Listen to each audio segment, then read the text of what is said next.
Hey guys, ModelRailroadBenchwork.com here.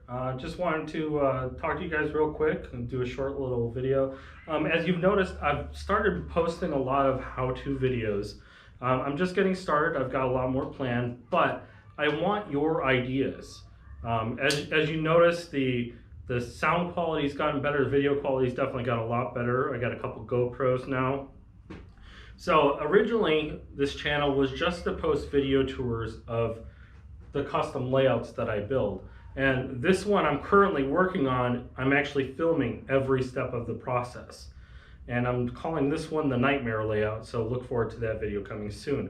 But I just put out a video on doing track parades. Do you guys want more stuff like that? Less? Comment down below. Tell me exactly what you're looking for content-wise, and I'll see if I can make it happen.